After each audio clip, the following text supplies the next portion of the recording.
Kubindese yembeera eriwo egenda mu maaso mu bantu nga bagamba nti nno Fatia bamutuuza ne bamugjamu.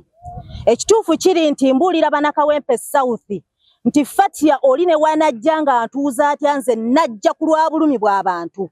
Ebigambo byonna ebijja biyitiŋŋana nti bantuuza situuzibwangako era siri ready kutuula na muntu yedda mu nteeseganya okuleka His Excellency the President Chairman wa party kuba gwe ndi emabega nga mpise n'antuuza. Ne buli oli ajja nga agamba nti antuuzizza ebyo byonna ebiboogeza ye ground gye nnina enywedde.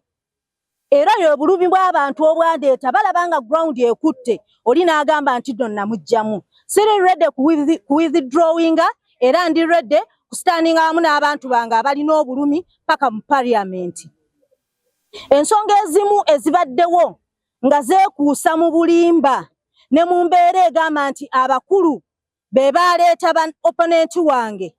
Nze nteeka omulanga ku His Excellency ayingire mu nsonga eno nti abantu bonna aboogera oba mu opponent wange agamba nti abakulu be baamuleeta abamu baaneeminze waggulu era ebbaluwa eneemu gye mulaba entutte okutuusa okwemulugunya kwange nti mmwe mwaleeta omuntu eno era mwe mumugamba nti nze nveemu.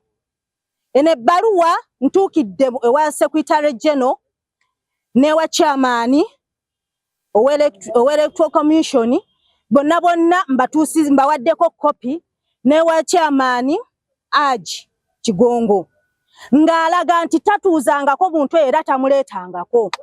Ffenna tudde ku ground tukole omulimu awangula ffenna tuli baana era mbakuutira nti Banakawempe President yakyogera mu Lubona ffenna nga weetuli n'agamba nti nno bwe abalondebbwa ku district nga bakyapasoni abapya temwawulanga baana baffe mu baana n'ebyana abaana baffe bonna mubakwatire wamu. So nno nze ntuusa okwemulugunya mu abo abajja bawooninga abantu bange abalonzi bange nti bagenda batuusaako obulabe obw'amaanyi olw'okuba bawagira Fatia. Ntuusa okwemulugunya mu nsonga eyo His Excellency ogitunulemu kubanga abantu bange babatiisatiisa olw'amaanyi agaliwo nti banjagala. Abantu abamu bavudde mu State House nga bali sayidi emu kyokka nga ffenna walagira nti waliwo twawula baana na byana naye abo abavudde mu State House nga batandise okugaba ebintu nga bagamba ono gwe mubamuwa nga bamukubira campaign nga ate tetunnava mu kamyufu. His Excellency otunule mu nsonga eyo ekintu kino kisusse era abantu bano ekikwekweto kino kikulibwawo Major Emma gwe babeesinzeeko nti yatambula ne opponent wange nga bagamba nti nno nze nveemu era gwe banaasanga ayimiridde ku layini yange ye ajja kulaba ekiddako. Ate ng'ekintu kino kyatuukako mu Komamboga mu North mu by-election era omwami oyo amanya Abe nakati naguno guliko baamuwooninga olw'okuba alina gwawagira nga ye omuntu neera paka nakati tetuddanga mulaba. So n'ensonga eyo ngitadde mu mpewo mwenna mugiwulire kubanga abantu bange abanjagala baleme tuusibwako bikolobero ng'ebyo byenzize mpulira era ebyatuukako ku Abe kuba saawa nakati tetumanyi gy'ali. Nzizaako okukakasa Banakawempe South nti Fatia sivangamu era sijja vaamu paka kubalako.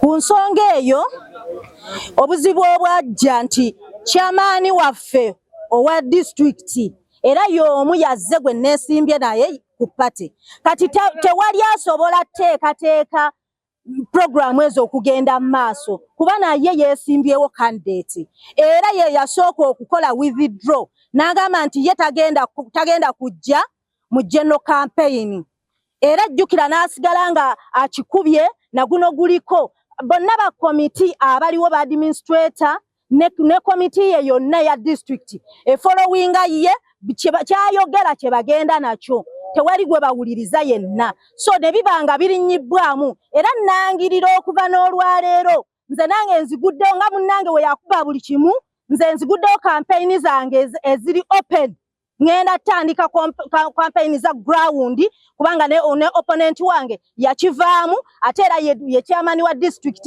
ye yakuba echa general campaigning. Ye Ssentebe ate yavuganya. Ye Ssentebe atera yavuganya ekifo kyabwa MP. Ye chairman ku kyalo, ye chairman ku tu, ye Ssentebe ku district atera yavuganya ku kya MP. Sagadde na mwogera kwa. Ekitulese wano olwaleero nga bannakawempe South tulina bwenkanya. Tumaze emyaka 2 nga tuli bamulekwa nga tulina bakulembeze baki batuufu. Ne abakulembeze betuyine essaawa zino. Honorable Madina Nsereko ye chairman wa Kawempe district ye chairman. Ate yomu yazze okuvuganya kuba MP. Kati yomu bwotosobola kubanga gwe lawyer ate nga gwe mulamuzi. Kati ebintu byonna olwaleero ayagala okubanga ye chairman wa district azze ye member parliament ate mu parliament tagenda kunywerawo ate mu parliament tagenda tuula yateseze bantu ayagala cha minister. Kati office nya omuntu omwe agenda ziddukanya atya.